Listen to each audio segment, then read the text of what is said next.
Okay, good evening everybody. Welcome to an unfortunately still kind of breezy early summer evening in the eastern Mojave Desert in California. My name's Mike Jerry, and we're going to be doing some sort of the last of the galaxy season that is upon us.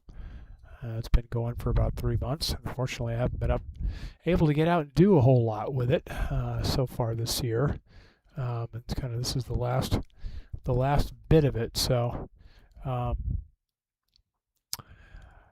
yeah, tonight was the least windy night of the last week, and actually, unfortunately, it is still breezier than they forecasted.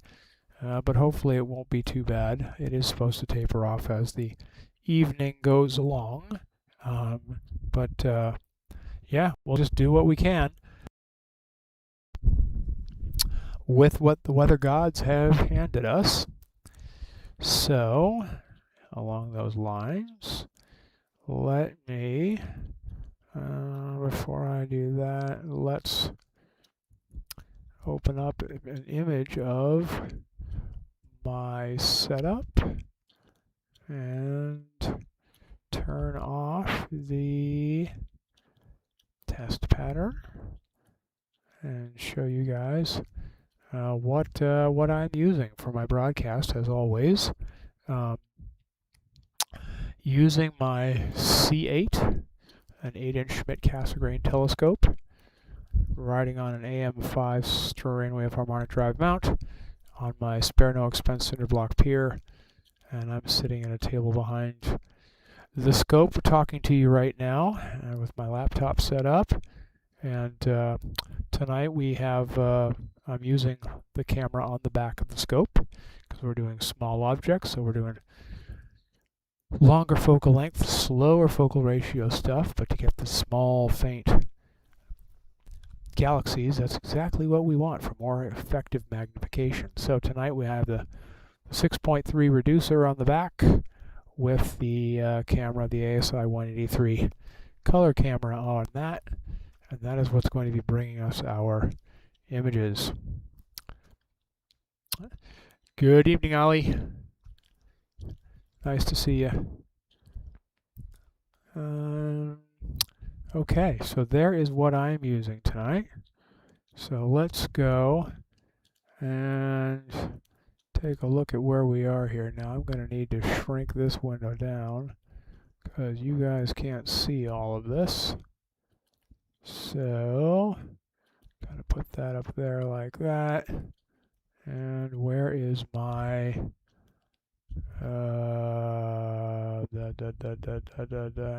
no, I had it and I just went by it. Okay, I need to make this the same size as this so that it's filling the window. Okay, so right now we are on Spica. That's what I did my my focus test with on Spica there. And so the first galaxy we're going to do, first thing I'm going to do is I'm going to turn off all the catalogs except the Messier catalog. That breeze is really kicking up. So that I can very easily see the ones I want to see. The first one I want to do is the Southern Pinwheel Galaxy, which is about as good in the sky as it gets for me. It's as high as in the sky as it gets for me. So we are going to go try getting started on that. Downside, of course, is the scope is pointing right at me and right into the wind. So we're going to have to be careful with watching the guiding. I'm going to have to be careful with my lights so that I don't, if I got to keep my headlight turned off, otherwise it will smear the images. Okay, let's see what we got here. And start imaging. And that failed. Come on, open up, please. Okay.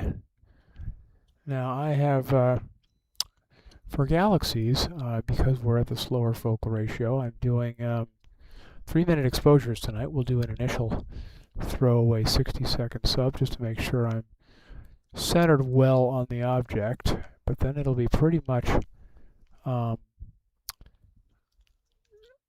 83. It'll be pretty much 3-minute sub exposures, which unfortunately, which are great for bringing out the details in these faint galaxies. But unfortunately, with this much breeze, they may not be very sharp or clear. So we'll have to just deal with what we get, and hopefully the breeze will taper off as the evening goes along, as it's supposed to. It is not supposed to be this strong right now, but it is what it is. Okay, there's that little pinwheel. We are off a little bit, but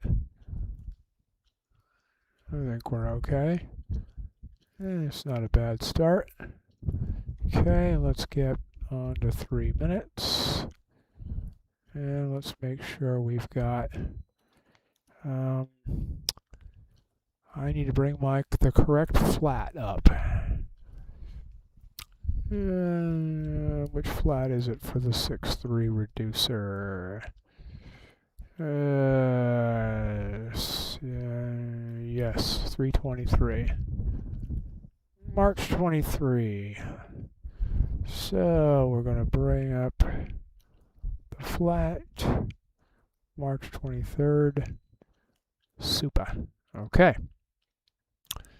So now we've got that guy working, and we can kind of see, we get a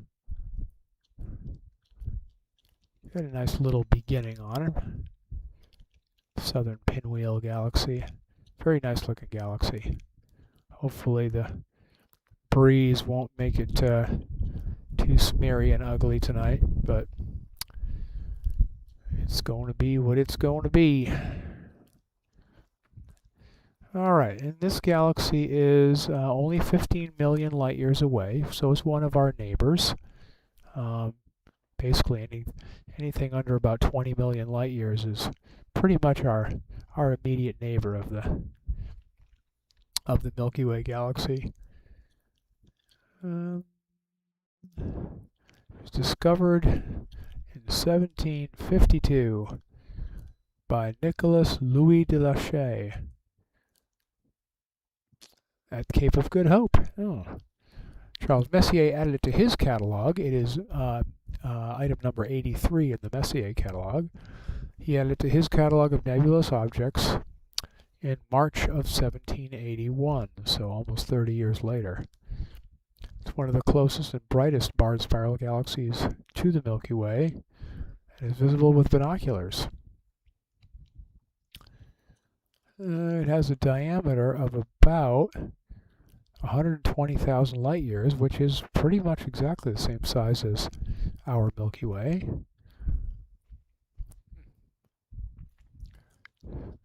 M83 is a massive grand design spiral. It's a weak barred spiral, a pure spiral structure with no ring. Better make sure not to forget to delete the initial subs here. So let's go ahead and delete this while we bring in the first full sub exposure. Wonder how my guiding is doing. It's probably not doing very well at all. Actually, I'm really surprised it's doing that well. That's really, really good for what this wind is doing. Yeah, things look pretty smeared. Yeah, well.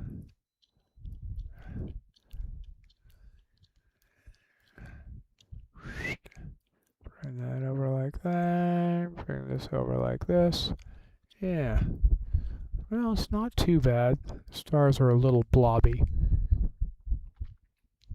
But, yeah, that's not too bad. We'll take several sub-exposures of this, and hopefully it will come out pretty well, but it is a beautiful galaxy. Anyway, it's a massive grand design spiral galaxy. The spiral arms are loosely wound. The peculiar dwarf galaxy lies near it, and the two likely interacted in the last billion years, resulting in starburst activity in their central regions. So NGC 5253 is right. You can see there's a galaxy right there, but I don't think that's what they're talking about. Let's turn the annotation on and see if 5253 is in this frame, in this field of view. It might be, but it might not. No. Oh yeah. 52. Oh, that's 5236. No. And you say no. Okay, I don't see it in here at all. All right. Well, no, it is not. There are obviously a number of other much smaller galaxies, but not the NGC 5253 that they're talking about in this as a satellite, a dwarf satellite of this galaxy. Galaxies have satellites just like planets and stars and everything else does. They have other little galaxies that orbit them. And the southern pinwheel is no exception. It has its own satellite galaxies.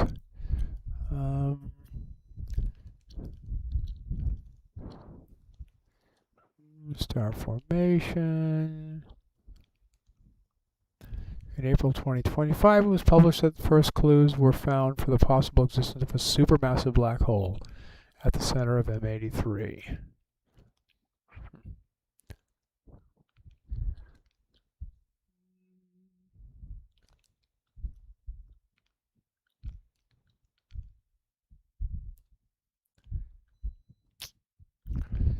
Okay. Oh, nice satellite. Well, I think I'm going to leave it because subsequent it's just pretty faint, so the next couple of sub-exposures will fade that out. Oh, there's another one up there.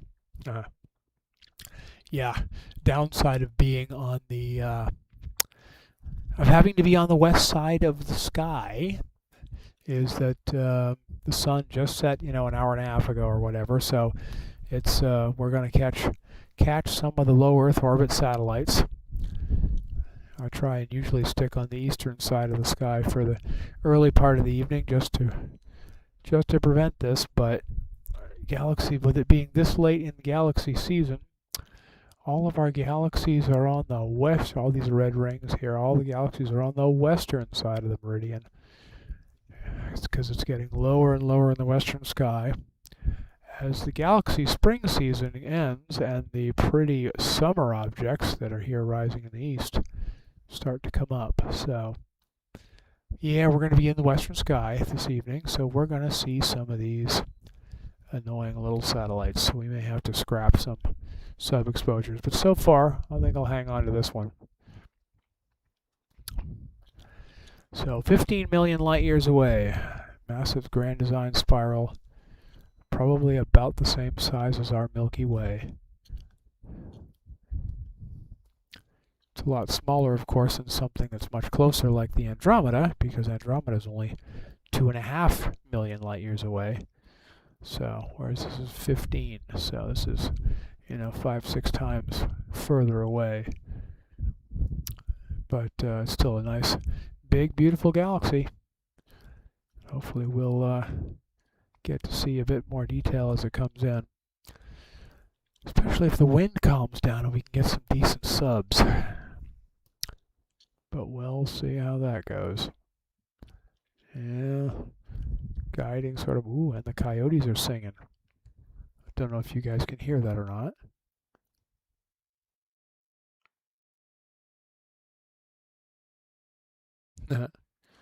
Coyotes are yipping and yapping and partying it up out there.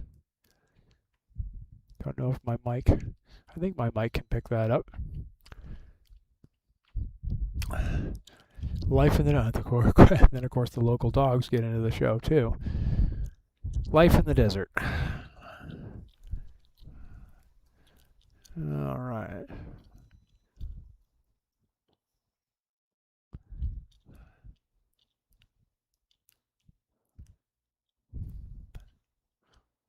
Yeah, Ollie, it's a pretty nice night here too, except for the breeze.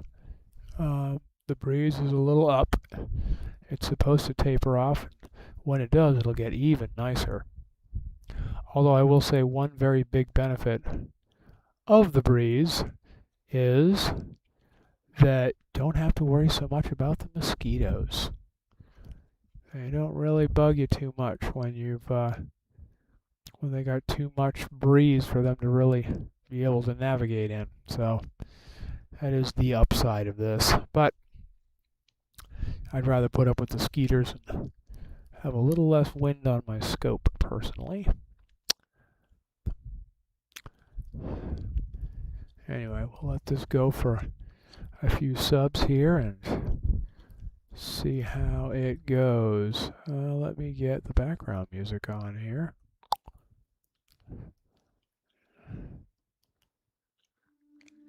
Come on, turn on. There you go. Then I can turn my microphone off more and you guys don't have to listen to the wind rattling on the mic.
Good evening, Mike.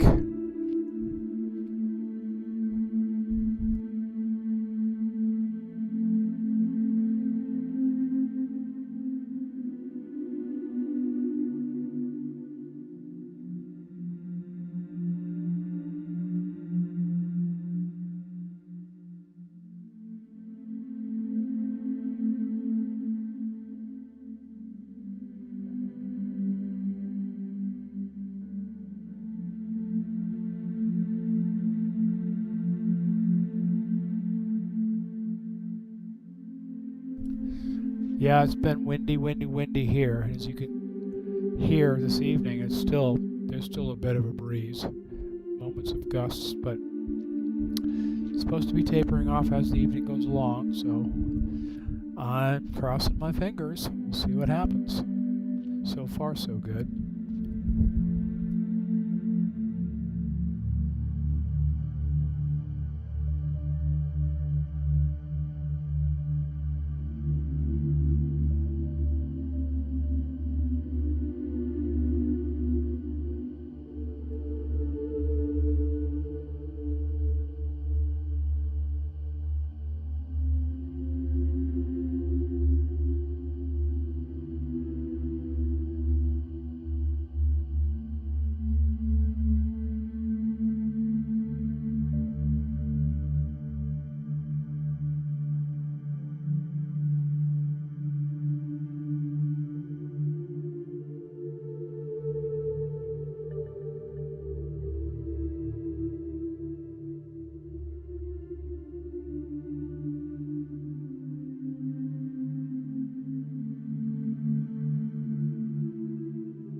Okay, coming up on the last sub here. I think it came out pretty good given the breeziness we're having. Yeah, there's 21 minutes. Southern Pinwheel, 15 million light years away. About the same size as our own Milky Way. Beautiful. Okay, now what we're going to do is, next door is another really pretty one. M104, or the Sombrero. So we're going to head up to that one. Where are we? Okay, to this. Okay, yeah, there it is. Oh, we get a twofer. Looks like we're going to have a twofer on this one. Oh shoot, I screwed up on that.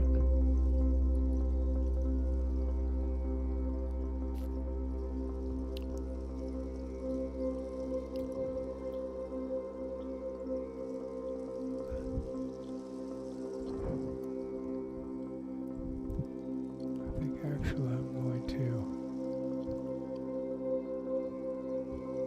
try and cheat on. No, other way. I'm actually going to try and cheat. There was a second galaxy above it.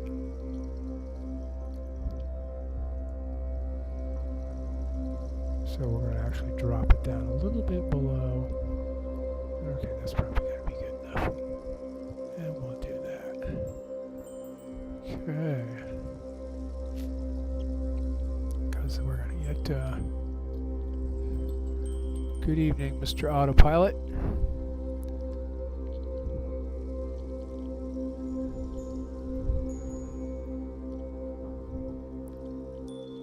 Okay, let's see how we get on this one.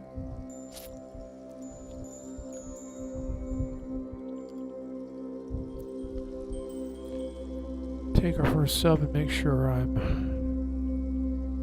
the stuff I want to see is actually there.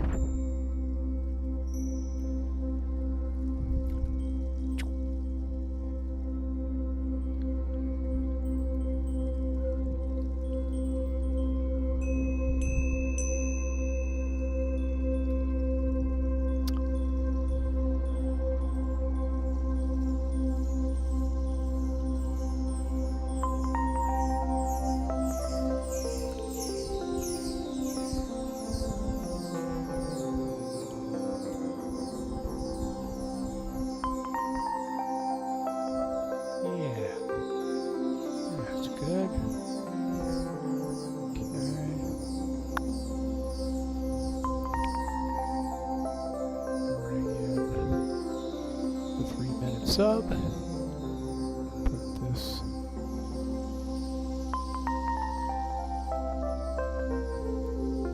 out in here. Well, I guess that other galaxy must have been a ghost. Anyway, this will be our pretty sombrero. And we finally get it in.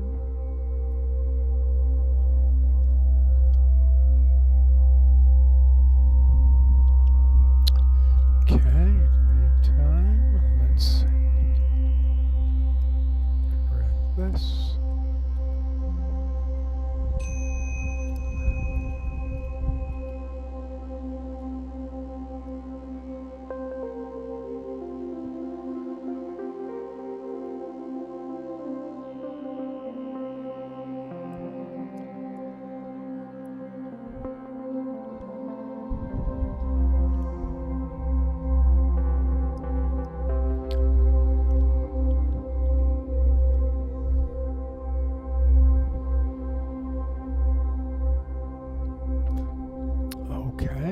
Let's go ahead and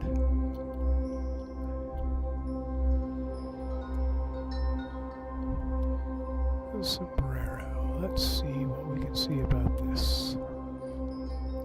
It's a peculiar galaxy of unclear classification.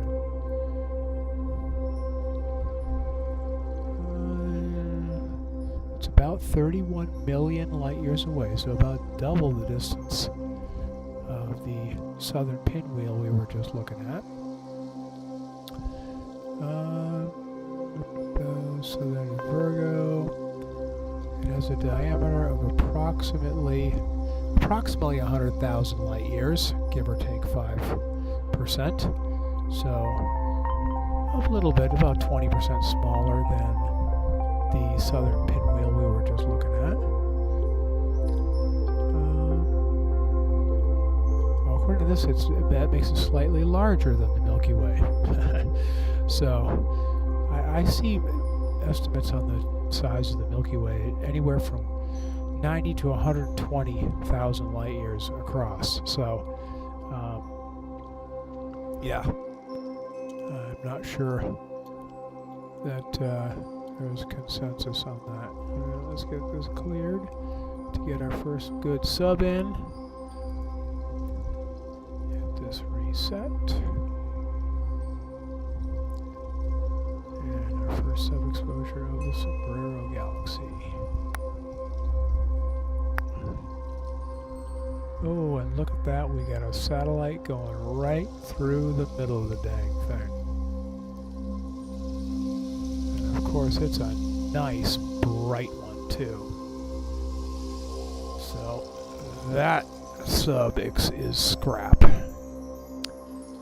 Well,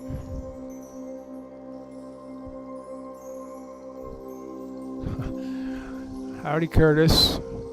Play some mariachi, yeah. Have a margarita or two, huh?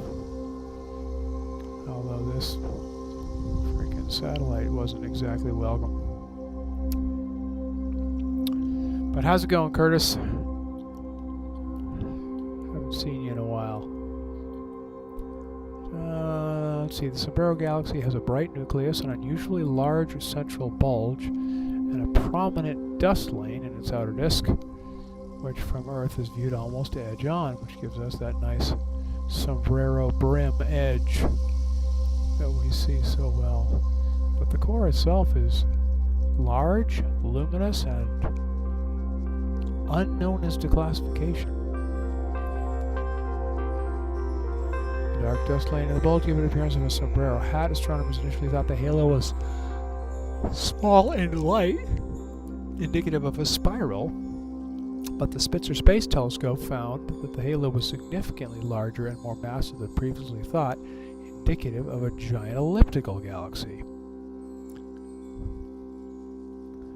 It has a magnitude of +8, making it easily visible with amateur telescopes. It's considered by some authors to be the galaxy with the highest absolute magnitude within a radius of 10 million parsecs of the Milky Way. Its large bulge, central supermassive black hole, and dust lane all attract the attention of professional astronomers. Okie dokie.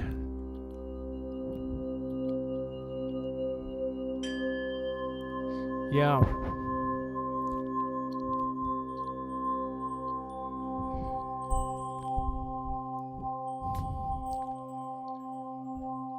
Yep, it almost bisected it perfectly. I think I have it a little overstretched here.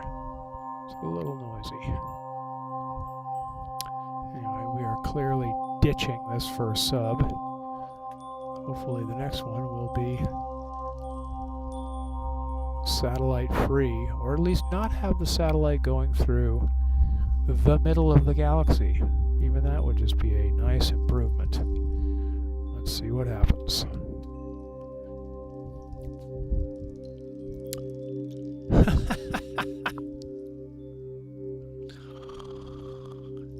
Yeah.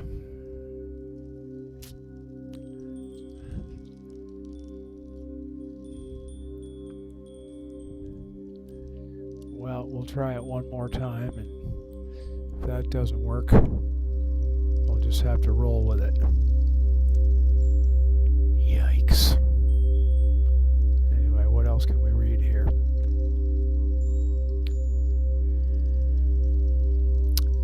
Discovered in 1781 by Pierre Machin, who described the object in a May 1783 letter that was later published.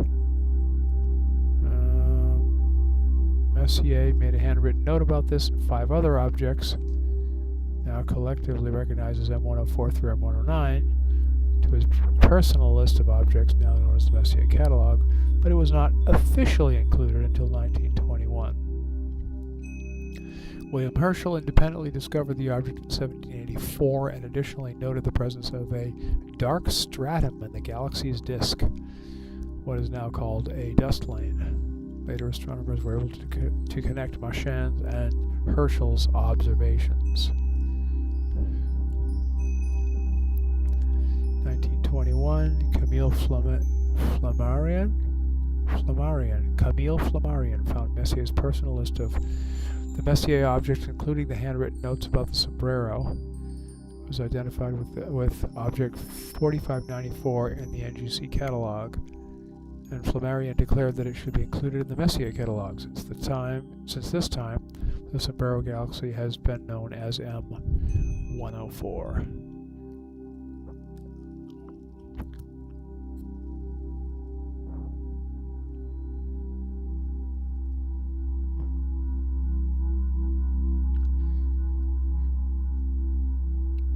Yeah, yes, you're right.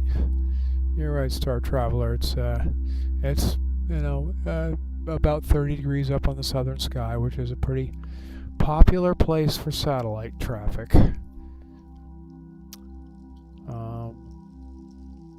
So, yeah, it may be a challenge to get some unobstructed subs, but like I said, I'll delete this one. If we still get another one, I'm just going to roll with it.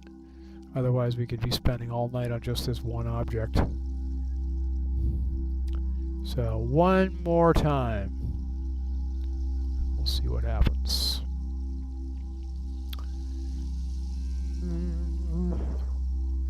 The note about the galaxy's most striking feature is the dust lane that crosses in front of the bulge of the galaxy. Ooh, look at that! No satellite. Awesome. The dust lane is actually a symmetrical ring that encloses the bulge of the galaxy. Most of the cold atomic hydrogen gas and dust lie within this ring. The ring might also contain most of the Sombrero Galaxy's cold molecular gas, although this is an inference based on observations with low resolution and weak detections.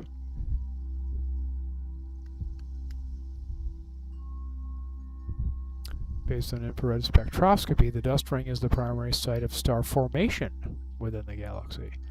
So, all the star formation is happening in that dark little ring.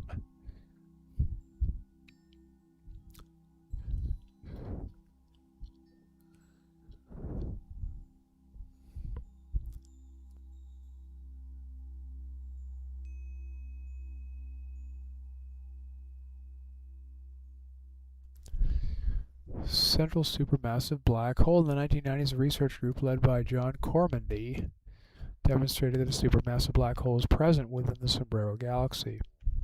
Using spectroscopy data from both the CFHT and Hubble Space Telescope, the group showed that the speed of revolution of the stars within the center of the galaxy could not be maintained unless a mass 1 billion times that of our Sun is present in the center. This is among the most massive black holes measured in any nearby galaxy and is the nearest billion solar mass black hole to Earth. 1 billion solar masses. Inconceivable amount of mass.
Yeah, Star Traveler, it really depends on where you are in the sky. Sometimes it's luck, but 27, I think that's pretty high in the sky right now, so not as subject to the satellites as stuff that's lower in the, especially lower in the south. But yeah, it really depends on where you're at. Class action lawsuit, and they can pay us in telescopes. Orbiting scopes. Yes, Elon's putting all these sky clogging satellites up. At least he can do is start putting telescopes up there that we can all have free time on. That would be kind of cool.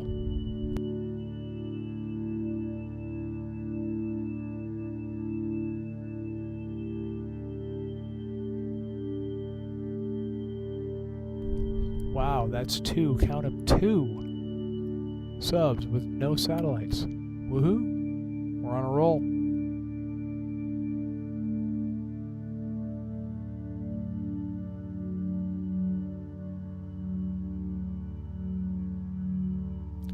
Yes, I think you're right. Equatorial orbits are probably more efficient and effective for satellite owners that can hit more of the inhabited face of the Earth than something that's stuck up higher or lower.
Get 3 good subs together. We can probably zoom in a bit more then.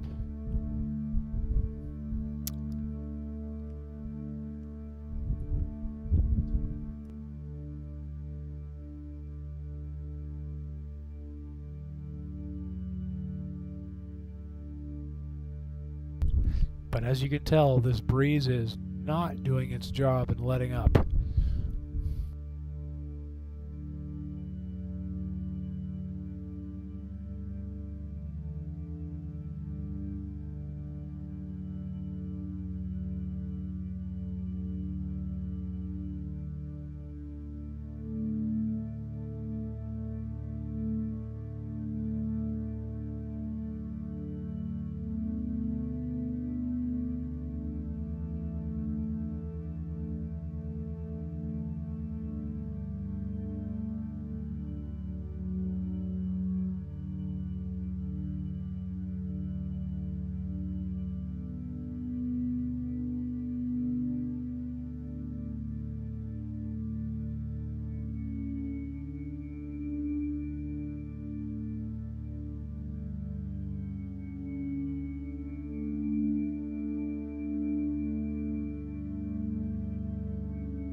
notice as we get into these last couple of subs here, you can almost see a little bit of detail showing up in the dust ring.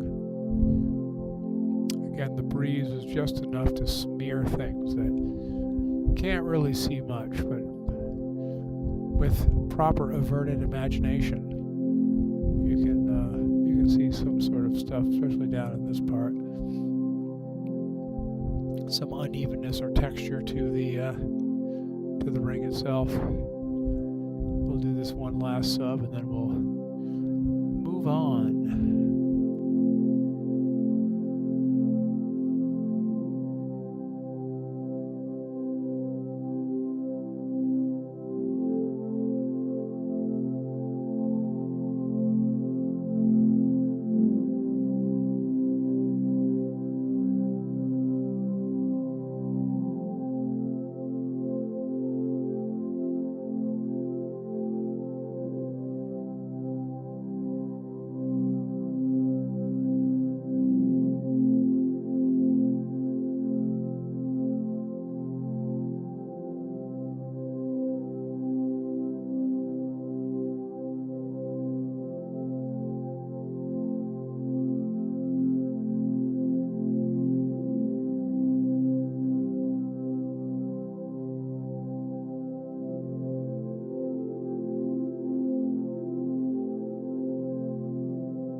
Star Traveler, no, this is not the Death Valley Remote Observatory. That is actually about an hour north of me in Amargosa Valley, Nevada. This is just me in my backyard.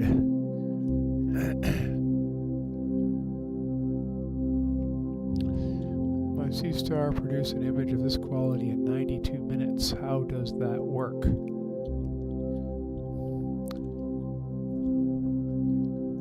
I'm not sure what your question is, but it's time for us to go to a different object anyway. So there's 20 minutes on the Sombrero. Pretty cool looking galaxy. I think now what we're going to do is jump into the thick of it and head for Markarians. See how much of Markarians we can.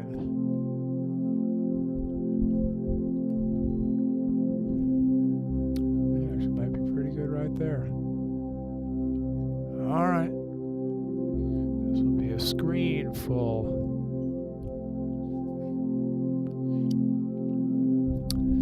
This will be a screen full of galaxies, hopefully. That's not exactly where I want to go. I'm going to go there.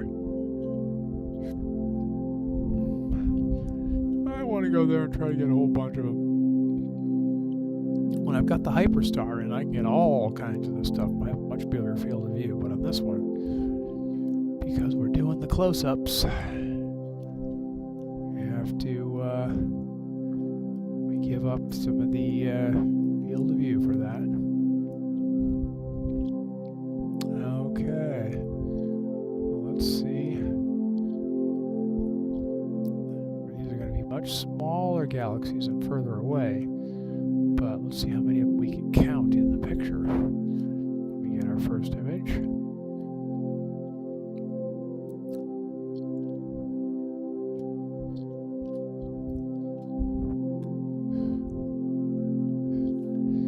I mean, your sombrero is same quality as my C-Star's images sombrero, but you did 21 minutes, I did 92. The question is, how did you get a better quality for less time? Well, part of the reason is aperture. My telescope is a lot bigger. For those of you who weren't at the beginning, I'm using a C8, an 8-inch telescope, whereas the C-Star, you said, was the 50? Yeah, so it's which is a 50 millimeter, which is a 2-inch scope, which is obviously a quarter the size, much less light collection ability. So it it just takes a lot longer to collect that light because it's just a much smaller telescope. All right, yeah, those two galaxies are in there pretty nice. So let's go to 3 minutes and wait for our first real sub. Meanwhile, we'll take this and this. It's going to be noisy, but yeah, you can see this galaxy there. Going to have a few. I really wish this wind would let up.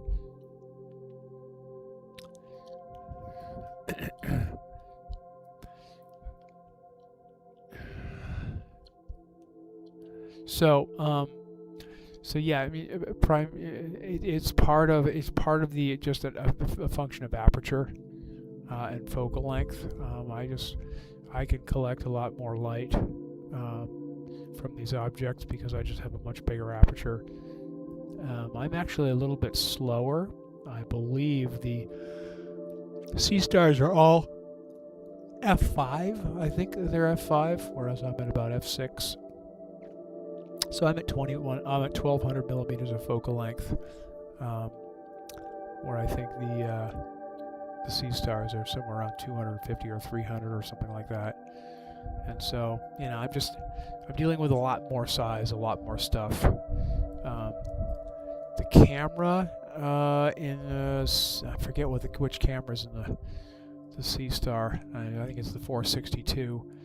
The pixels in that are a little bit bigger than I have in mind, so I can get slightly finer detail with my small pixel camera.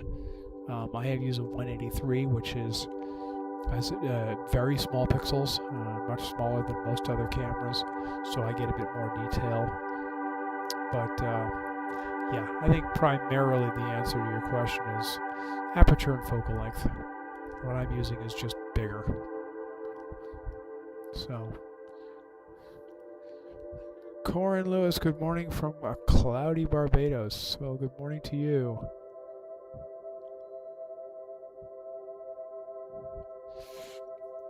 I'm saving up for a better rig because there's a rumor that C-Star's pictures are AI. I haven't heard that rumor, but I think they use some technology to improve them a little bit, or you can use some technology to improve them a little bit, but you know, AI is nothing but a marketing buzzword for fancy programming. So, yeah, I'm not sure what exactly they are using. All right, let's clear this and wait for our first real sub to come in here, which is any second. All C-Stars are F3. No, okay, F5. Yeah, I thought they were about F5. Okay, now we got our first real sub in here. Let's cut that noise down. Crank the light up. Yeah, there's a few satellites. One there. Got two there. Got another one there. Looks like another one there. Obviously these bigger ones here. Got one there. Got one there. Got one there. Got one there. And I'll bet you I haven't found half of them yet either.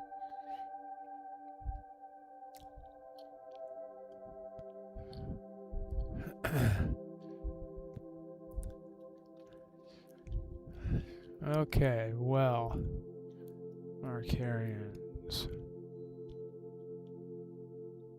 Well, let's do it.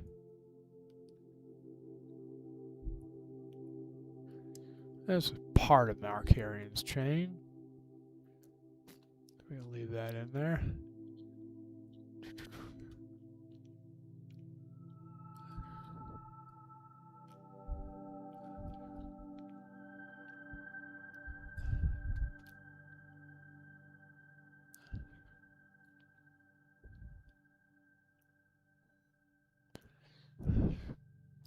So, well, as I can point out several.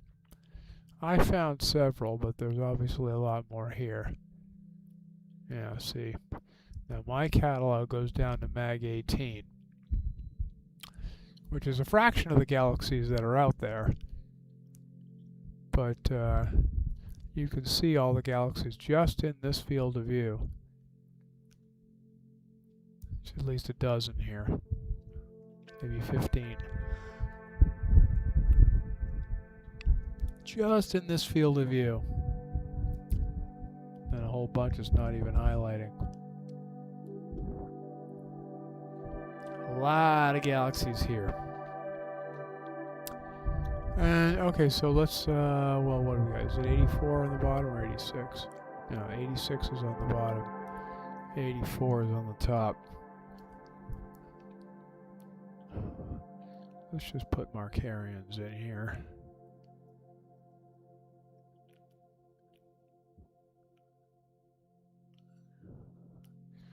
Markarian's chain. Stretch of galaxies that forms part of the Virgo cluster. When viewed from Earth, galaxies lie along a smoothly curved line. In fact, we can go and look in.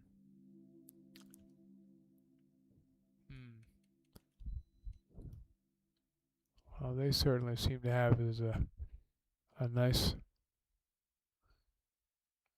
Yeah, so I think what it is it's saying it's kind of this here.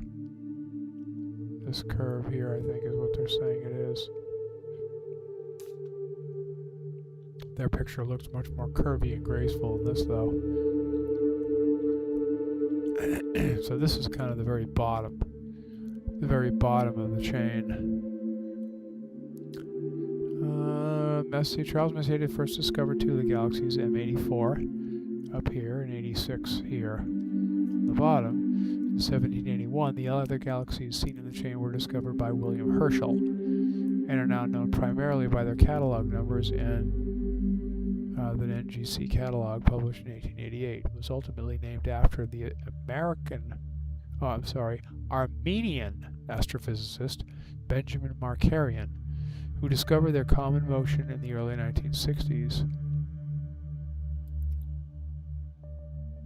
The bright members of the chain are visible through small telescopes. Larger telescopes can be used to view the fainter galaxies. And if you're doing imaging, you can get really faint ones like we are. Near the center, there appear the pair of interacting galaxies, NGC 4438 and 4435, about 50 million light years away, known to some as the Markarian's eyes, which is what Star Traveler was referring to when he said the eyes nearby. And so I think the eyes are here. Here. I'm not sure which ones make up the eyes.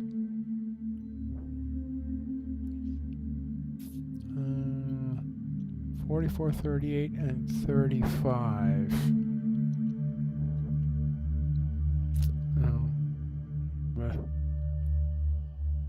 No, what am I trying to do? This here. 44, 38.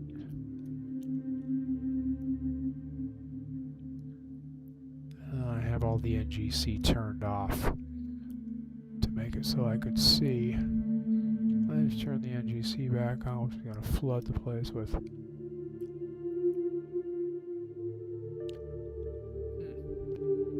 Labels still aren't showing up. Okay. Well, then let's force it. NGC 4438. Yeah, okay, yeah, just up here. So these two are considered the eyes.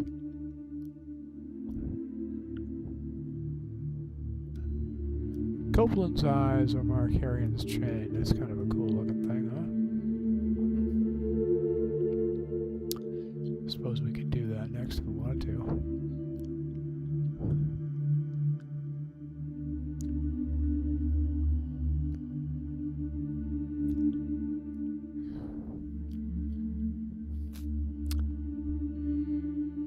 At least 7 galaxies in the chain appear to move coherently, although others appear to be superposed by chance. So they look like they're together, but they're actually not. 6 of the points in the chain can be marked by galaxies. The other 2 points are pairs of galaxies.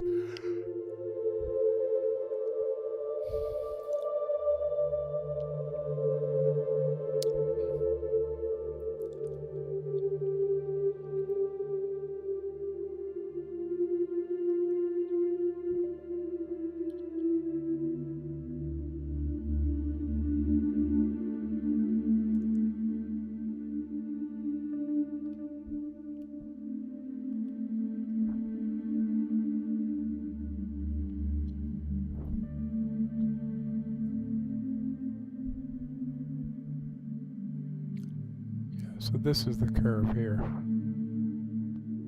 This is the curved portion of the chain. Right like that.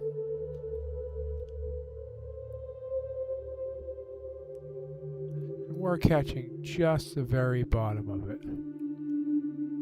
We're catching just the very bottom clump of the whole chain itself.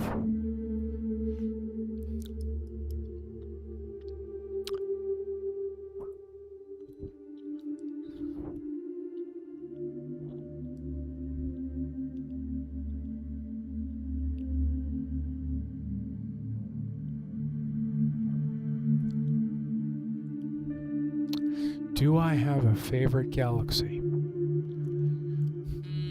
I believe it would be the Sculptor galaxy, which is in the southern sky, usually in the late winter, early spring. It's one of our closest neighbors.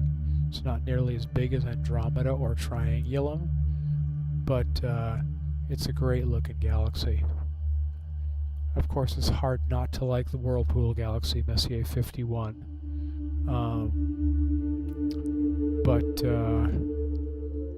Because that's just, well, that's actually 2 galaxies, so it's kind of cheating. But it's just very pretty. I did that. I would have done that tonight, except I did it last month. When I had my last broadcast last month, I did M51, so you can go back and look at last month's broadcast when I did that one. That was a fun one. And gosh, what else? Oh, Ollie, you remember that from when I said it before, huh?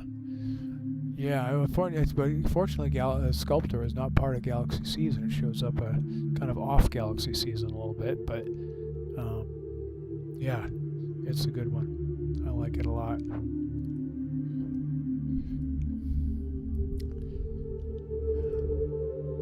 Looks like my guiding has just gone completely wackadoodle.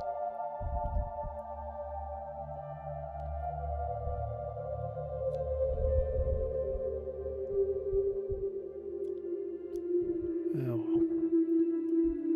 No, never mind. It'll come back, it always does.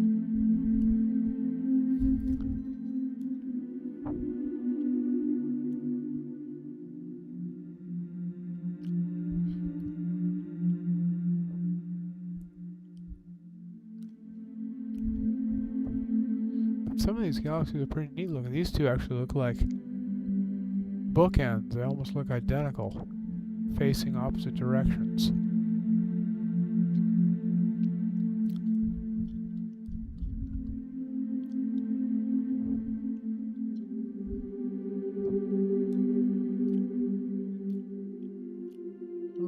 identical. Dark dust lane part way out.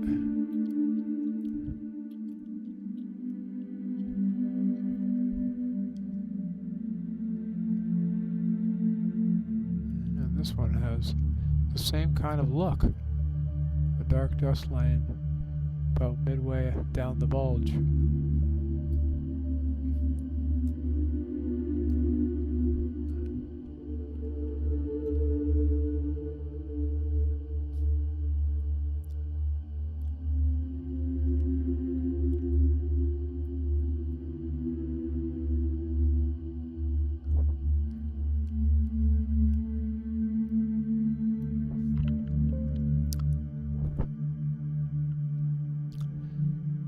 Favorite galaxies do I have?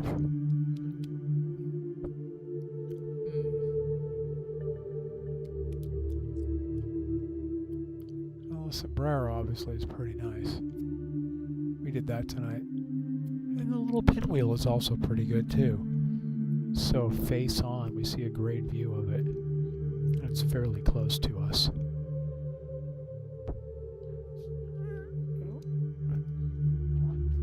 Laptop needs food. You got it.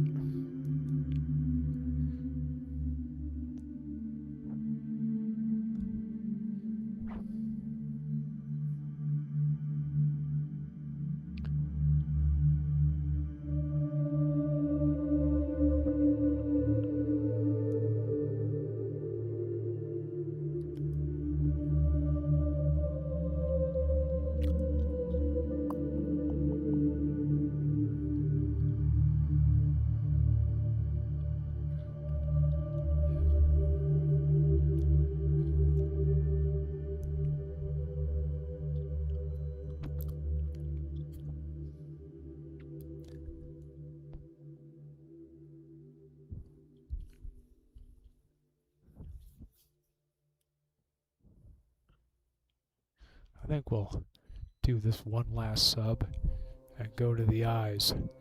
Try doing the eyes as well.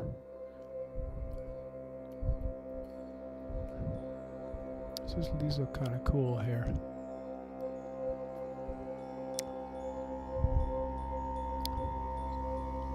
In fact, if we can even cheat upward a little. Yeah, we'll be able to do the eyes and these other ones as well. Catch the next grouping of them. I'll give that a shot as soon as this sub is done.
On those, the very bottom end of Markarians.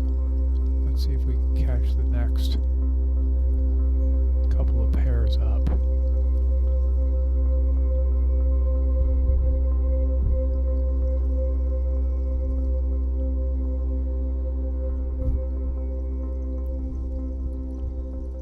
match the next couple of pairs up here.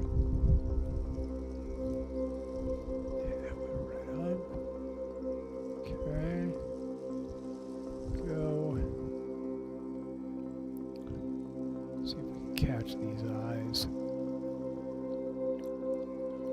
Since Star Traveler mentioned them and we're doing the chain anyway, let's just do the next chunk. See what we get.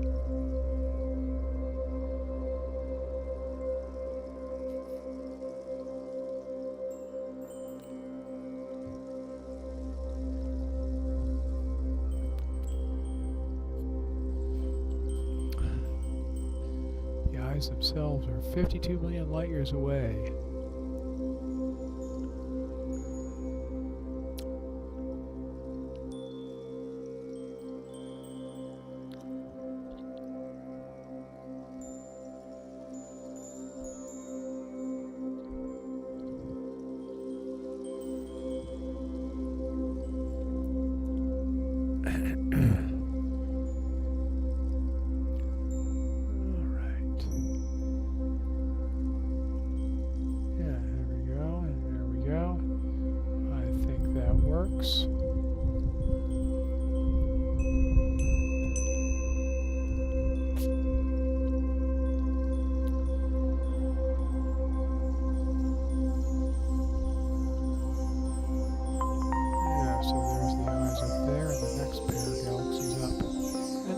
Several other galaxies that we're going to see along the way. But these two, the eyes, are interacting. So that could be interesting to look at.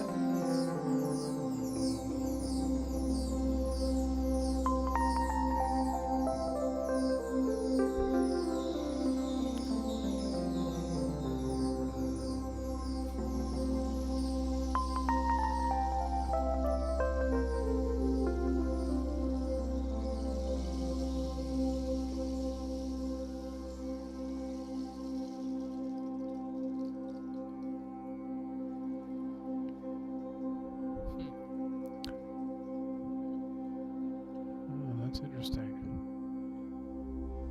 Anyway, let's wait for our first sub.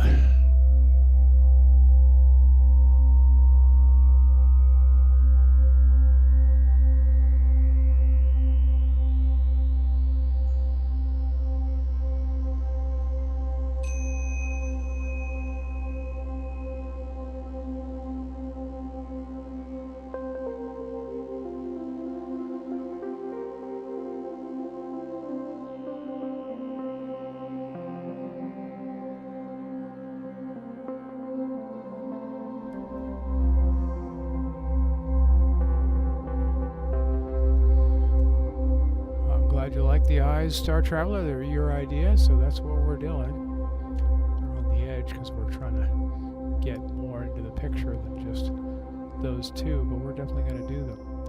Is that sensor glow? Yes, it's basically amp glow, and the reason that it looks like this for the initial 60-second throwaway sub-exposure is because I'm using a profile for a 3-minute sub-exposure with a dark associated with that, and so that dark really darkens this area a lot because this is where the sensor glow for the 183 is, and so I've basically got a dark frame applied that's meant to dim down a 3-minute exposure on only a 1-minute exposure, so it way over darkens that area.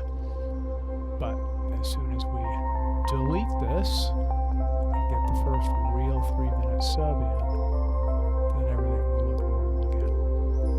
So yes, you're seeing actually the opposite of sensor glows. That's the dark frame, the calibration frame, darkening what would be the sensor glow if it was allowed to come through.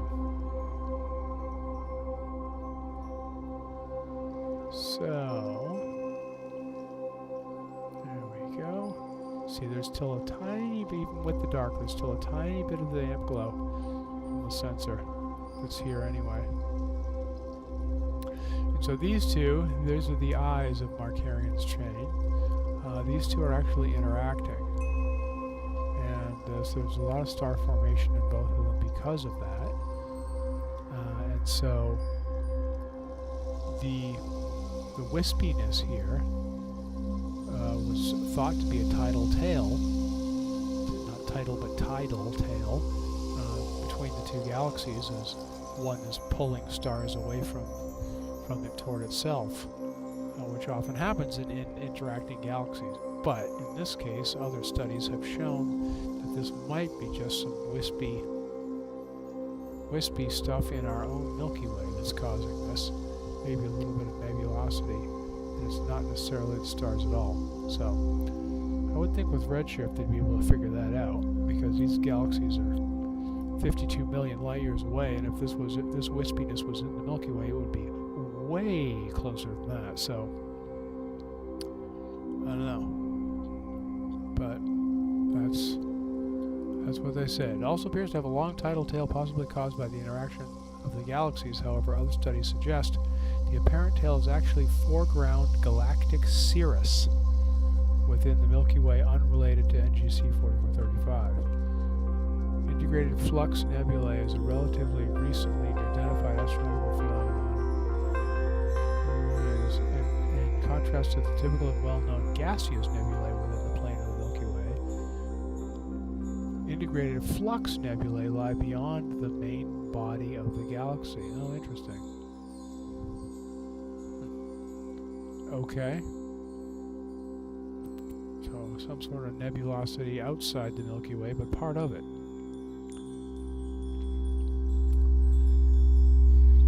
And hello, Space Weather 1. How are things down in Scottsdale? It's mostly nice here. We got a little bit of a breeze here and there, but thankfully it does seem to be calming down slowly, gradually. By the time I close the broadcast, it'll probably be about perfect. LOL. These are the eyes of Markarian's chain. Now let's just do the annotation. So these are the eyes for NGC 4435 and 38, respectively. These are 4458 and 4461. These two galaxies here. A few other galaxies sprinkled around, of course.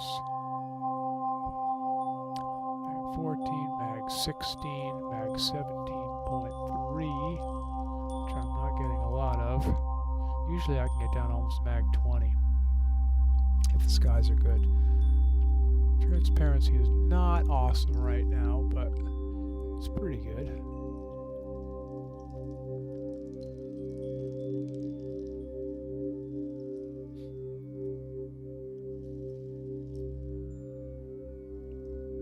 Yeah, this wispiness up around the eyes.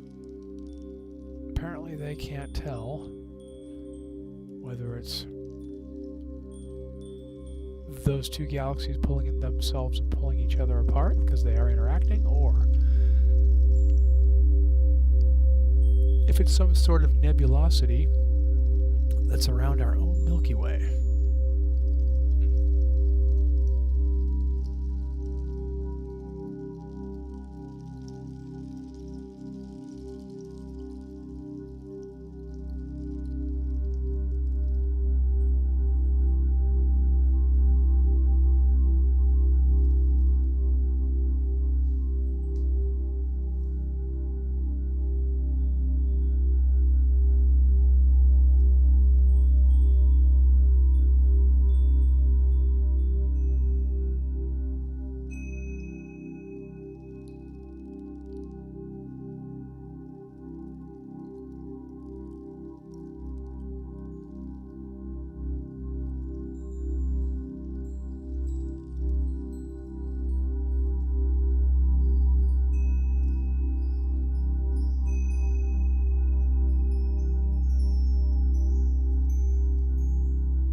since the beginning. And I really like it a lot. And in terms of colors, that's 183.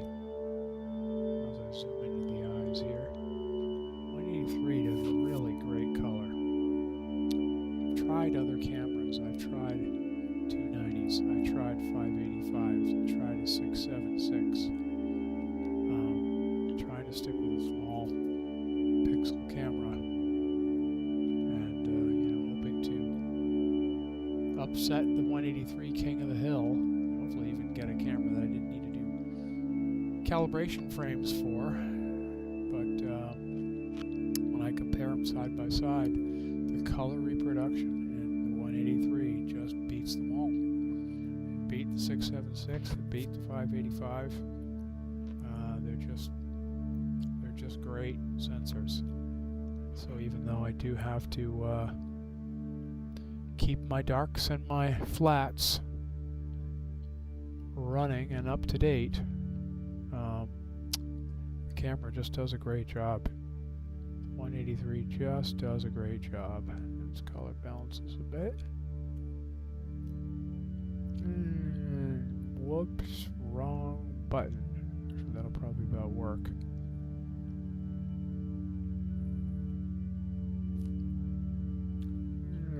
Go a little harder on the stretch without making it too grainy. Focusing on the eyes there.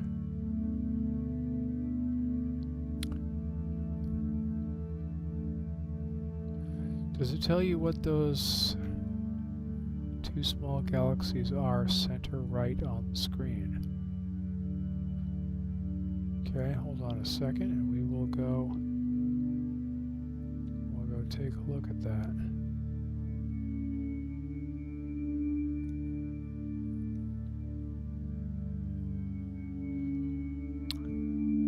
Two galaxies, okay, so down here I think you're talking about. Yeah, the annotation should tell us what those galaxies are, and a whole lot more probably. I see 393, 3393, and 3388. This is a PGC here. PGC 41, 41068. Some other PGCs in here. But yeah, these are a couple of IC galaxies. Mag 14.3 there. And where are you? This one here, Mag 14.8 on this one.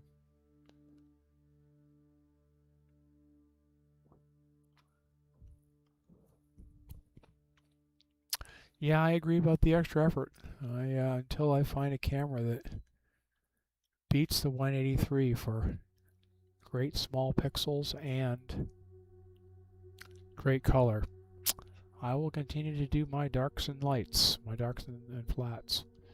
Anyway, there's 18 minutes on those. The eyes are pretty cool looking. She's a pretty neat neat deal up here. But as I said, they're not even sure whether all of this is part of this galaxy or just something that's just on the outside of our own, which is kind of interesting.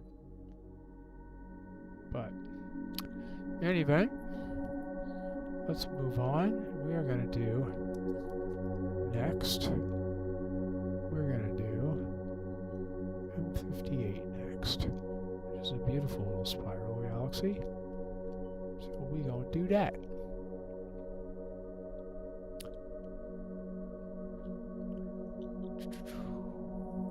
Should be pretty close. Yeah, right on. Okay. Twink.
It's a pretty little barred spiral.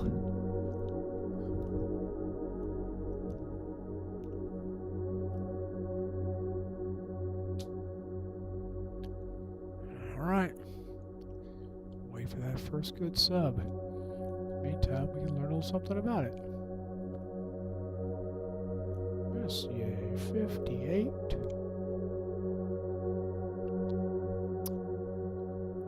Intermediate barred spiral galaxy with a weak inner ring structure, approximately 68 million light years away.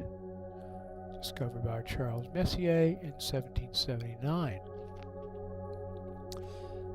And is one of 4 barred spiral galaxies that appear in his catalog. From 1779, this galaxy was arguably, though unknown at that time, the farthest known astronomical object until the release of the NGC, the New General Catalog, in the 1880s, and even more so the publishing of redshift values in the 1920s.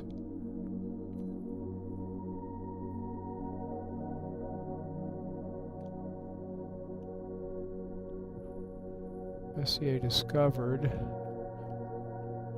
number 58 along with the elliptical galaxies 59 and 60 in 1779.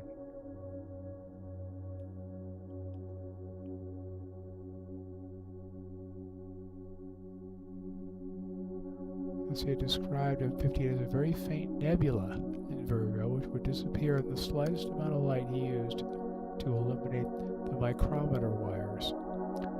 This description was later contradicted by John Herschel's observations in 1833, where he described it as a very bright galaxy, especially toward the middle.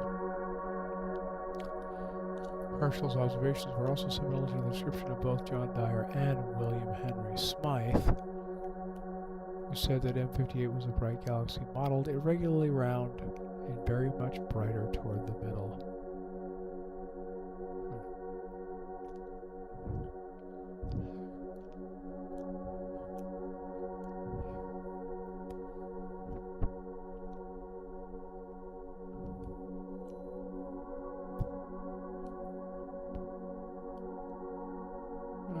Let's get rid of this garbage sub and get the first real one in.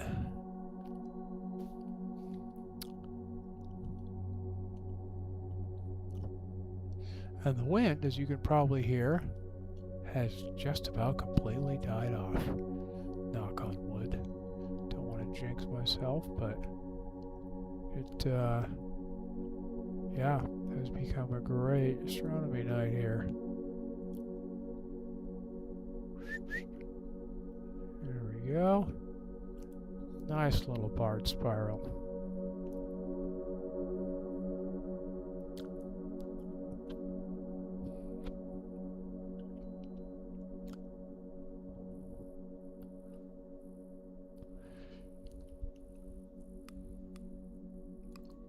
It's called an anemic galaxy because it has low star formation. Relatively little neutral hydrogen.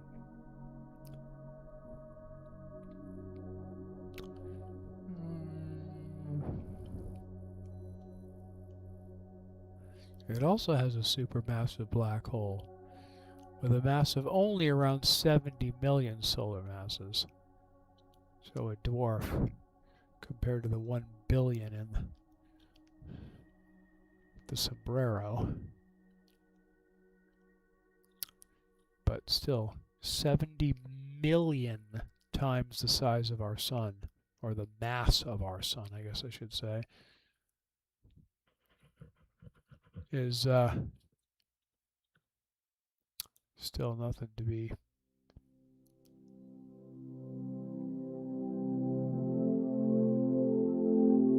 It's also one of the very few galaxies known to possess an ultra-compact nuclear ring, which is a series of star-forming regions located in a very small ring around the center of the galaxy. This led to it being dubbed the Ring-Bearer Galaxy by the popular astronomy YouTube program Deep Sky Videos. The Ring-Bearer Galaxy.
Pretty sweet looking little galaxy.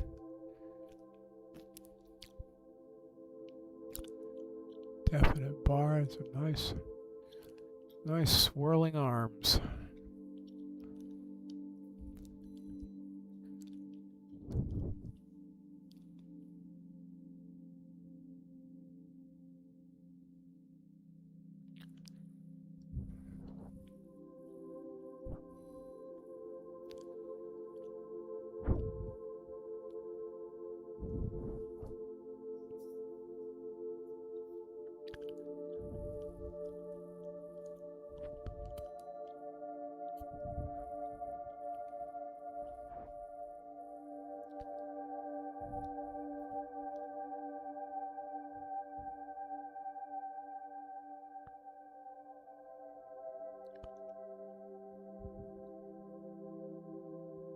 I think we'll just finish this one last sub. And what, do one more? 90 is pretty nice, 91 is nice.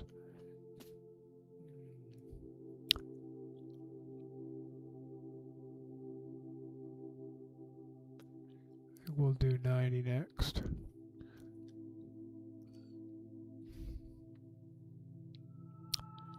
I think we'll do 90 next. Finish off with that.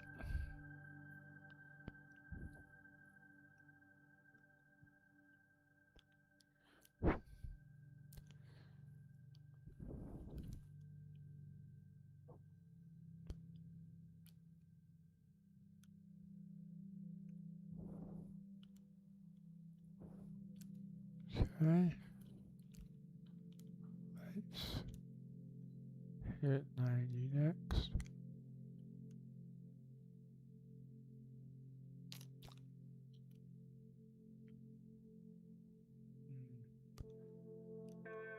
I think I can get 89 into the same.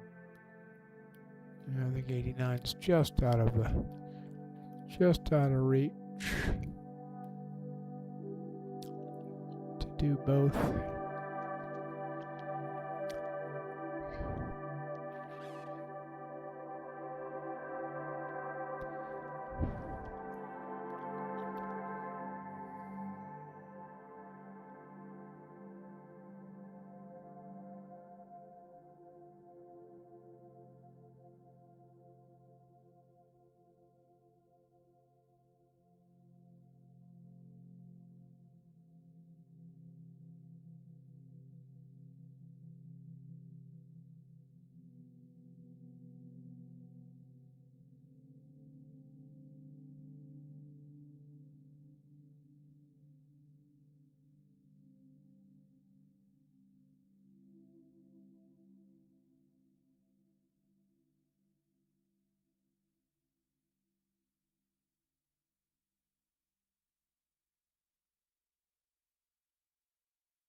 Alright, yeah, there it is right there. Let's pull in 3-minute sub.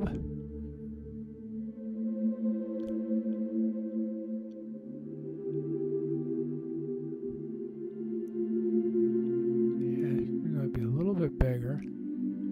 See more edge on, but a lot more interesting texture.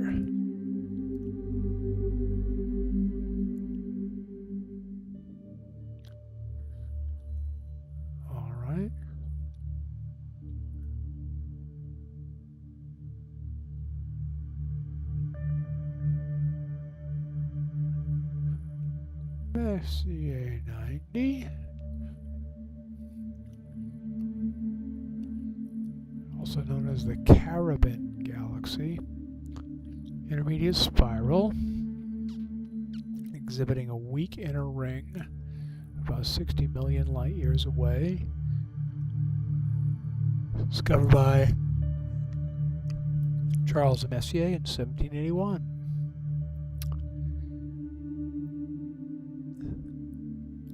It's one of the largest and brightest spiral galaxies with an absolute magnitude of around -22, which means it's brighter than the Andromeda galaxy.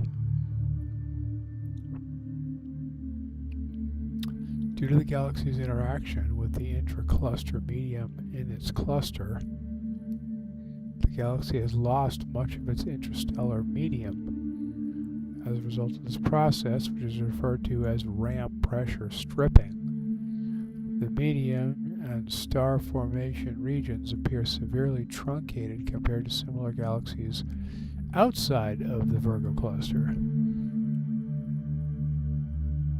And there are even hydrogen beta regions outside the galactic plane.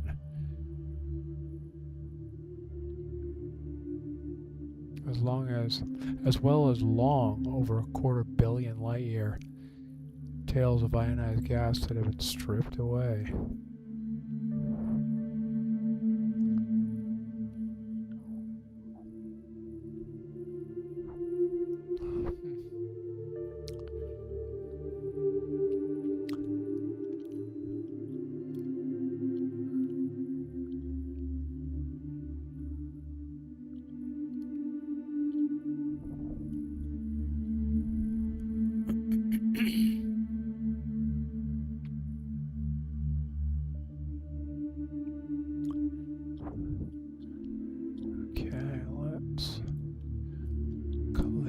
Out, reset this.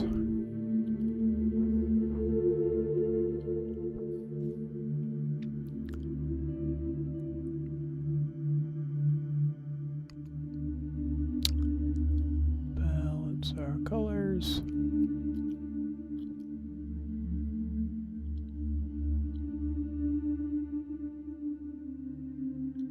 Get our levels making sense.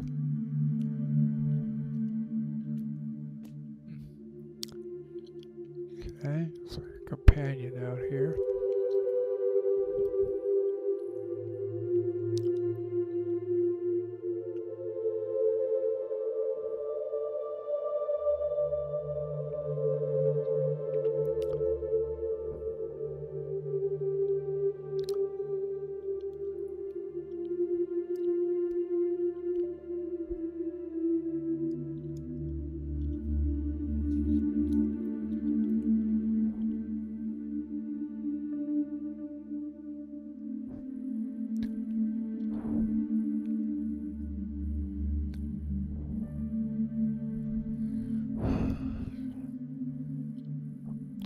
Galaxies' spiral arms appear to be smooth and featureless rather than knotted like galaxies with extended star formation, because the star formation in this galaxy is quite truncated.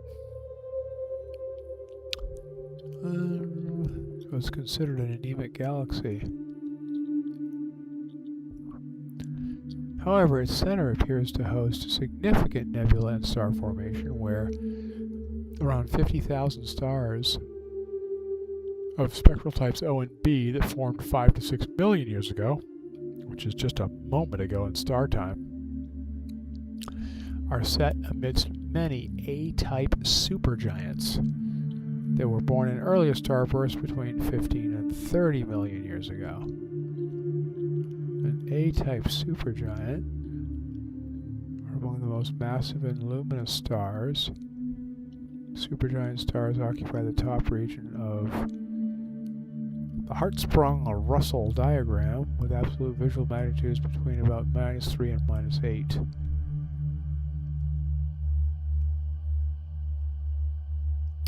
Temperatures of supergiant stars range from 3,500 to over 20,000 Kelvin.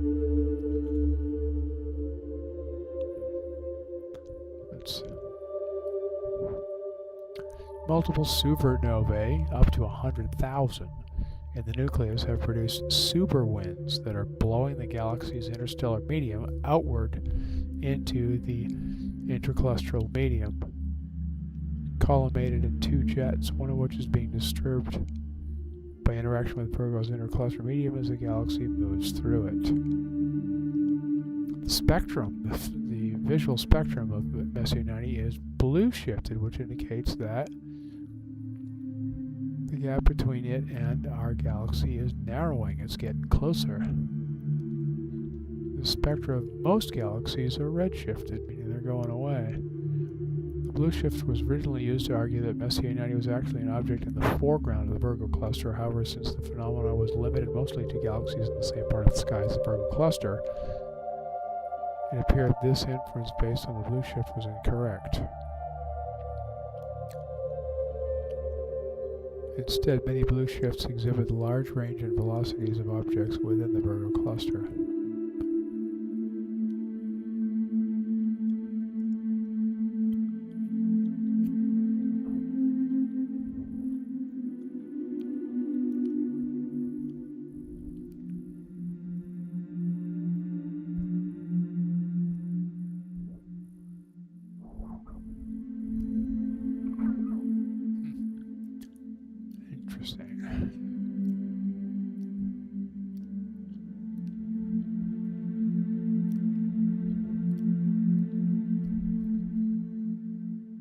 So I assume you've seen the answer by now, Star Traveler, but it's M90. Yeah, you did. Okay. You don't know if you ever imaged it before. Need to head to bed. Thanks for streaming, Mike. Good night, Ollie. Thanks for being here. See you next time.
Star Traveler, no, I do not process my images. I just enjoy the live views. In fact, I never even save them. I used to save all of my images. I never even save them anymore unless it's something remarkable for some reason. But nope. Other than the processing that SharpCap does live, I don't do anything after the fact.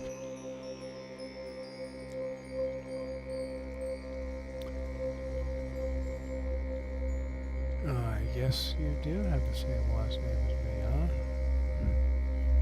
huh? Welcome to the broadcast.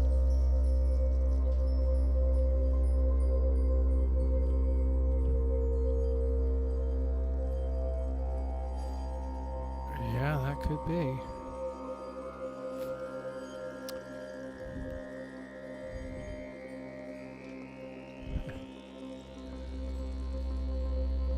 Don't meet very many other people with my last name. Not very common, mostly because it was made up. According to my grandfather, my last name was shortened from a much more French Canadian sounding name to Jerry to make it sound more American. So my grandfather said anyway. Don't have any reason to disbelieve it.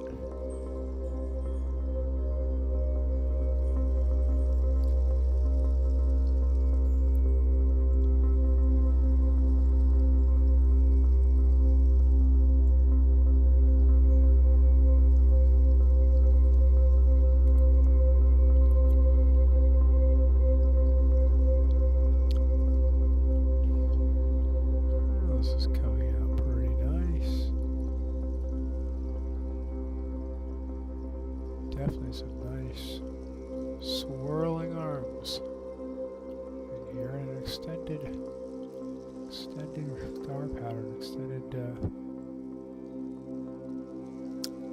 disk out here a bit.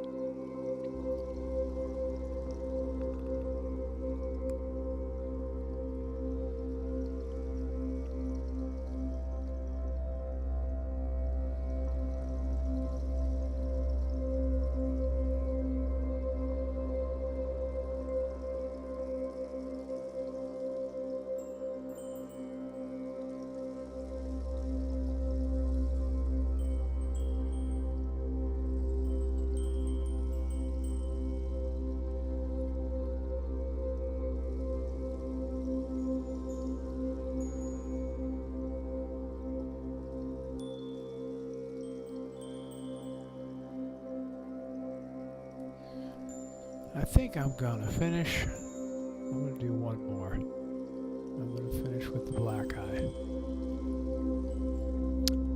The Black Eye Galaxy.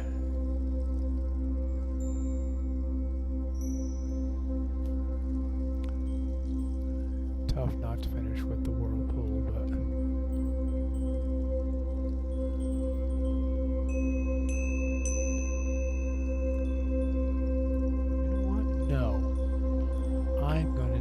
symmetrical broadcast. I started with the southern pinwheel. I'm going to finish with the northern pinwheel, or the regular pinwheel at 101. That would be an even better way to finish. So we'll finish this sub up here, and I'll do M101 to finish the evening.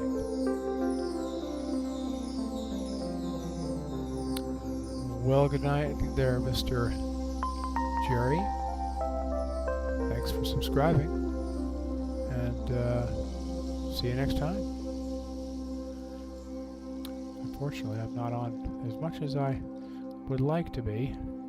Probably won't be on for at least another couple of weeks now, because the moon has returned. I don't think it's going to be as calm as this again for a little bit, so probably be a couple of weeks before I'm on again.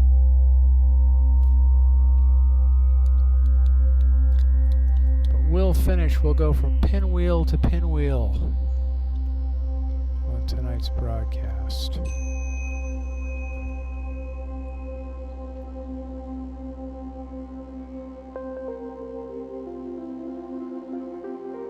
And there's 15 minutes on M90. Pretty little galaxy.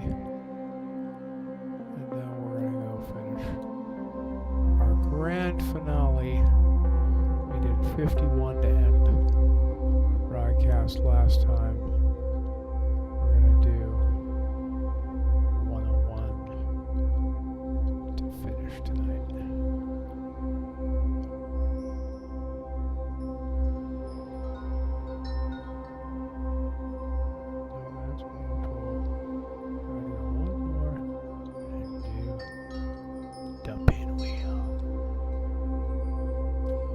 Nice and high.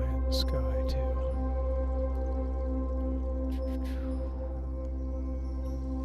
Yeah, fill that screen.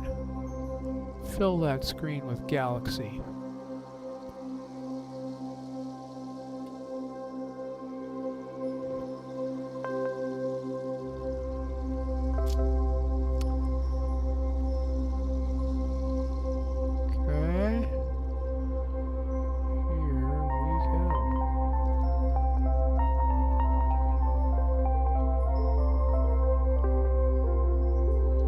Good night, Dallas.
Oh, look at that. We just missed a satellite, too. Alright, we'll spend a little time on this to finish up the evening. The grand finale, our grand spiral to finish out the grand evening. We went from southern pinwheel to northern pinwheel.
First, last, and only satellite we're going to see in our images tonight.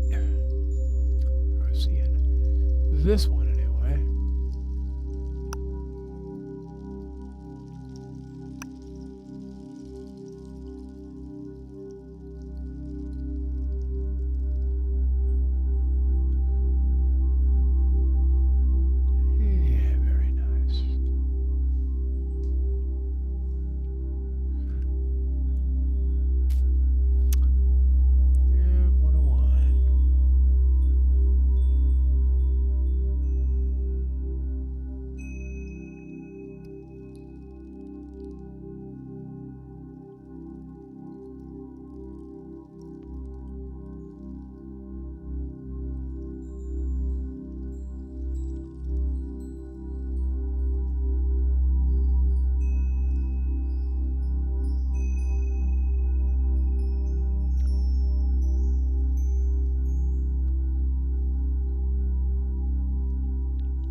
let's learn a little bit about this one. I think this is one of our closer neighbors. The Pinwheel Galaxy is a face-on, counterclockwise, intermediate spiral galaxy located only 21 million light-years away. Discovered by Pierre Marchand in 1781, and communicated that year to Charles Messier, who verified its position for inclusion in his catalog. It's one of its final entries. In February of 2006, NASA and the European Space Agency released a very detailed image of the Pinwheel Galaxy, which was the largest and most detailed image of a galaxy by Hubble Space Telescope at the time. The image was composed of 51 individual exposures, plus some extra ground-based photos. Pierre Marchand, the discoverer of the galaxy, described it as a nebula without star, very obscure and pretty large, 6 to 7 arc-minutes in diameter, between the left hand of Bortle and the tail of the Great Bear. It's difficult to distinguish when one illuminates the grating wires. William Herschel wrote in 1784 that the galaxy was one of several which, in my 7, 10, and 20-foot focal length reflectors, showed a mottled kind of nebulosity, which I shall call resolvable, so that I expect my present telescope will perhaps render the stars visible, of which I suppose them to be composed.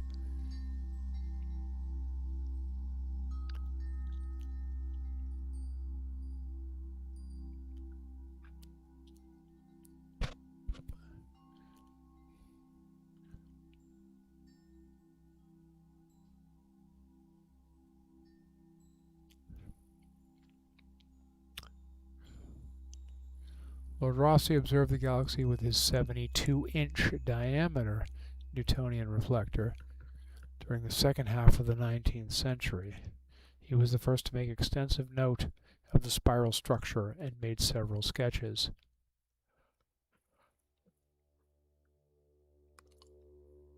A 6-foot Newtonian reflector. Though the galaxy can be detected with binoculars or a small telescope, to observe the spiral structure in a telescope without a camera requires a fairly large instrument, very dark skies, and a low-power eyepiece. M101 is a large galaxy with a diameter of 252,000 light-years. By comparison, the Milky Way has a diameter of 87,400 light-years. It has around 1 trillion stars.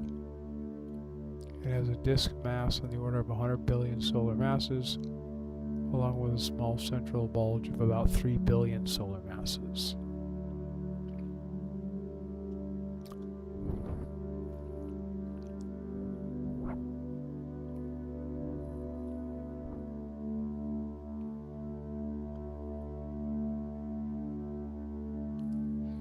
M101 is asymmetrical due to the tidal forces from interactions with its companion galaxies. That's why some arms are close, some arms are pulled away. These gravitational interactions compress interstellar hydrogen gas, which then triggers strong star formation activity in M101's spiral arms that can be detected by ultraviolet images.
story, Star Traveler.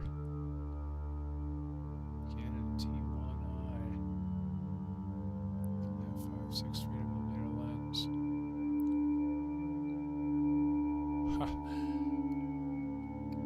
How long was your exposure? I wonder. Gosh, when did I start? I've been doing astronomy my whole life on and off. But this particular round, when I moved out here, a friend gave me a little ETX-70 telescope. Cheapy little plastic F5 motorized scope that had go-to and tracked. And for its price point, it actually had pretty decent optics. But still a cheap little 70mm telescope, F5. And so I started looking through that. I was always a visual observer, obviously, and so I started looking through it visually. But he had this neat electronic eyepiece with it. Like, what the heck is that? And it was this mini little camera. And I used that once or twice, and it was like, wow, you can actually see more stuff through this. It was a crappy little camera, but you can actually see more stuff through it. So I then started looking into. I apologize for that. I had the microphone moved too far away. That should be better now.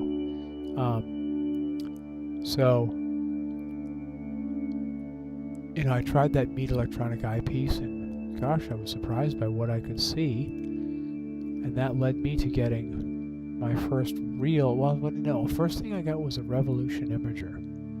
That was the first thing I got, was a Revolution imager, and I used that in the ETX-70, which was just a cheapy little camera. I don't even remember what the sensor was now. And a little, I think, 7-inch screen that came with the Revolution imager at the time. And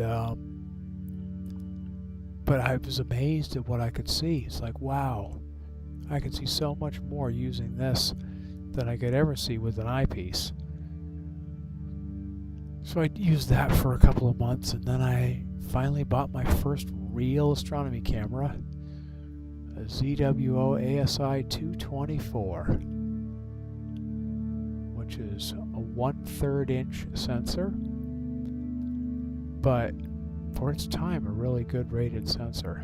I think most people used it for planetary, but it was also really good with color reproduction, and just a good little sensor. But with that I was really able to see a lot of stuff. And then over the years since, I've upgraded and upgraded and upgraded. Did Newtonians for a while. I always liked Newtonian telescopes. And so I did Newts for a while, F5 and F4. I've got an imaging Newt, a 6-inch imaging Newt here most recently, and then I got a Arizona Nexus reducer for it to put it down to F3, and like, ooh, that was even better. And then I decided, well, let's get a C8 and try to go even faster. So I got a C8, waited on the used market for a couple of months till a used Hyperstar for it came up, and got that, and man, that's at f1.9. The things that I can see in that now, in just like a 60-second exposure, is wow. It's just amazing how fast that is. You know, it's not real sharp, it's not real, highly accurate, but man, is it fast. The color and the light it'll collect in just a short period of time, truly inspiring.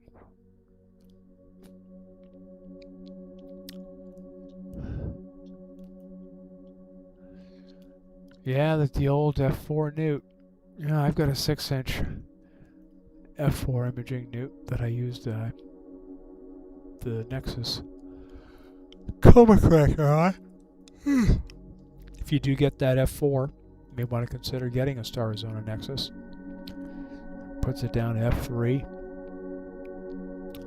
It's pretty great. It's pretty great. And the faster you go, well, for me, if you're an imager, the faster you go, the better it gets. In my not so humble opinion. If you're an imager, there is no replacement for speed. Alright, let's crank this baby up a little bit.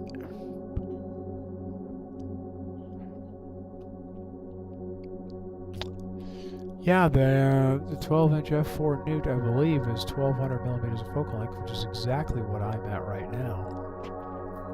And for that, the 294 does really well. Even the old 071 does really well.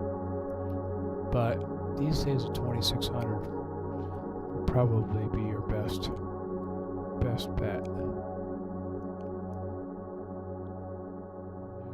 Yeah, the 8-inch Rasa. Yep, I considered getting a Rasa.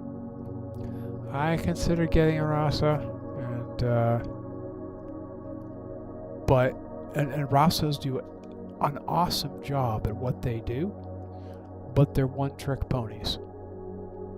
I ended up going with the C8 and Hyperstar because I can do what the Rasa does. Maybe not quite as good, but 95% is good. 97% is good as an 8-inch Rasa. But then I also have the ability to use all of the other focal lengths too. I have an f3.3 reducer. I have the 6.3 reducer. And obviously I have the full native f10 focal length as well, and then you can even get Barlows that work in them. So for me, having the versatility to use my C8 not only as a Rasa, but also to be able to then put the 6.3 reducer on the back and use it this way. You know, a Rasa 8 would not get these kind of results.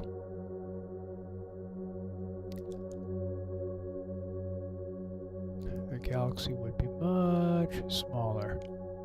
So, but that's what the SCT is. It's, yeah, as you say, versatile. The SCT, the Schmidt-Cassegrain, the C8s, the C11s, the C6s, and the Meade equivalents. They are the Swiss Army knives of telescopes. They are jacks of all trade, masters of none. But they do, 95% of what a dedicated scope will do. But they can do all of it.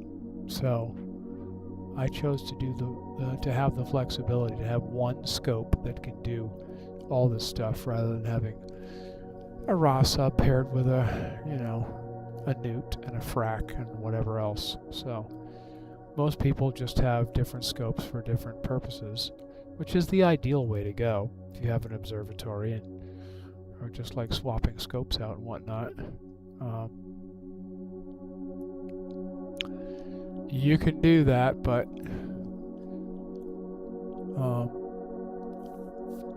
I'm kind of limited on funds and limited on storage space, and so having one scope that can do it all for me is more attractive than having a highly specialized scope like a Rasa or an APO refractor that can do really good job of what they do, but they're much more limited.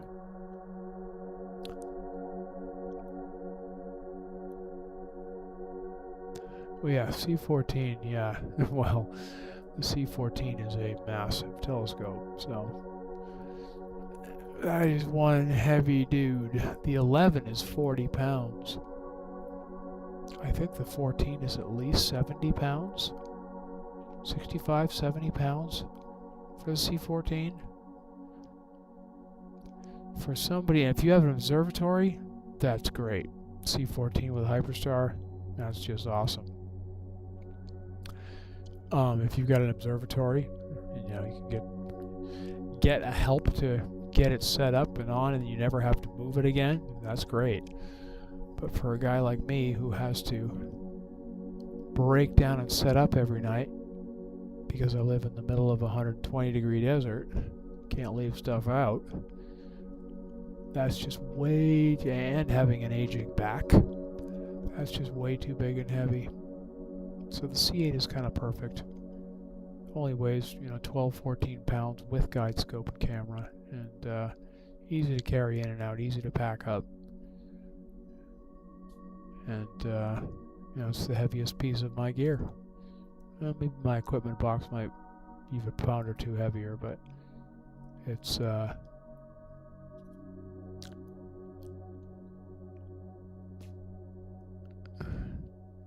it's just perfect for my specific use case. Let's push this a little bit more.